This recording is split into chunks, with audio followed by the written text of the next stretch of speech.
something stupid people do to hedge their bets. Now, I haven't been exactly subtle about how little I trust marriage. I couldn't make it work, and I could turn a black hole into a sun, so at a certain point you gotta ask yourself, what are the odds this is legit, not just some big lie we're all telling ourselves because we're afraid to die alone? Because, you know, that's exactly how we all die. Alone.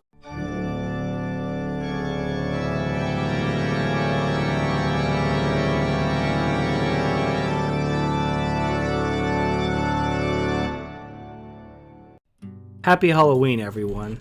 So on this spooky night, I wanted to do a video about the fear of dying alone. And this is one of those things that at the end of the day, a lot of men fall prey to. You know, you could understand intrinsically and emphatically that women don't really love men, at least not in the way that men love women, that their love is conditional upon utility and resources. You can understand that.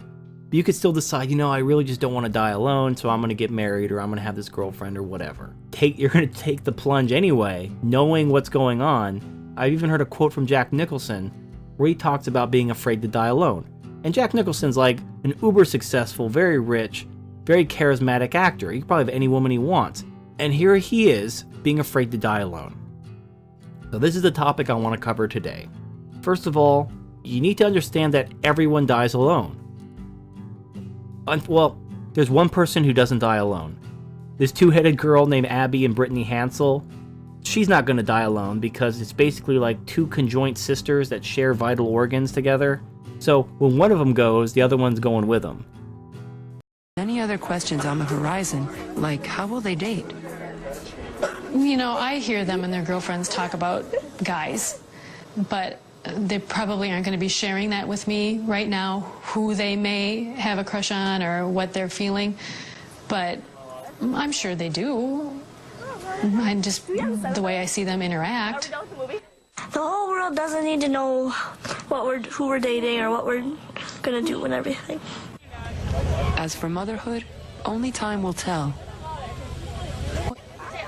Yeah, we're gonna be moms. We haven't thought about how being moms is gonna work yet. We're just 16. We don't need to think about that right now. So if your name isn't Abby and Brittany Hansel, you're going to die alone. If you don't have a sibling growing out of your body like Quado from Total Recall, you are dying alone. And there's nothing wrong with that. You need to make peace with the fact that you're going to die alone. Even if you're married, what is your wife going to do? You're going to be having like a heart attack in the middle of the night. She's going to be screaming, "Oh my God," and calling 911. And what, like holding your hand while you die of a heart attack? That's what you're giving up all this freedom for, all this money for? To have someone hold your hand as you have a heart attack while the ambulance is 10 minutes late? I mean, seriously. And let's say, you know, you're in the hospital, your wife isn't going to be there 24/7. She could leave to go do something, and you could die while she's at the 7-Eleven getting changed for a 20 or something like that. You could still die alone. The whole concept of not dying alone, but that getting married is somehow the solution to not dying alone, is completely stupid. You're going to die alone because you are an individual organism. Unless you have some kind of suicide pact where like in that movie Spawn where you die and then a bomb goes off and kills a bunch of people, you're going to die alone. And don't do that, by the way. Don't like set a bomb to your heartbeat so that if you die, a bomb goes off. That's terrible. Terrible. The point is you're going to die alone. And you need to make peace with that. Now, beyond simply dying alone, what are we really talking about? We're talking about having loved ones around you that validate your life, that let you know that you'll be missed and remembered and that your life was worth living. That's what you really want. It's not having someone in the room with you as you die. It's knowing that your life meant something. So think about this. The Wright brothers, the brothers who invented flight, never married. Leonardo da Vinci, Nikola Tesla, Beethoven, they never married. Now, do we remember them? Do you know who I'm talking about when I say those names? You probably do. Their lives had meaning.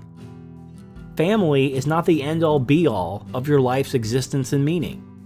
You could be a bachelor and you could do great things. Your life can have meaning either way. I think it's fear of not having accomplished anything in your life. And you think like, oh, well, I haven't accomplished anything in my life. I better get married so at least I have kids that will cry at my funeral. Well, why don't you do something with your life that you'll be proud of? Accomplish something great. Now, lastly, I have a solution. What this, Now, let's say it's not about having someone in the room when you die. It's not even about having a family or loved ones surrounding your bed as you die, crying and validating your life. Maybe it's just about having some sort of human interaction. You don't want to die cold and alone in a hospital bed with some nurse you barely know, not even caring because she sees this happen 6 times a day and she could give a shit less. You just want that human empathy. You want that bond. You want someone there that's there for you. All right.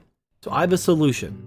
What I want you to do, I want you to arrange that when you're in the hospital, dying or whatever, that you have a stripper come to your hospital room and give you a lap dance. Just have her work it. And I understand most strippers are not going to want to come to a hospital and give a dying old man a lap dance, so you're going to have to pay him a little extra. But everyone has their price. And I guarantee whatever price that is going to be cheaper than a marriage. So get a nice young stripper, even if she's a single mom, who cares? Get a nice young hot stripper to give you a lap dance on your deathbed.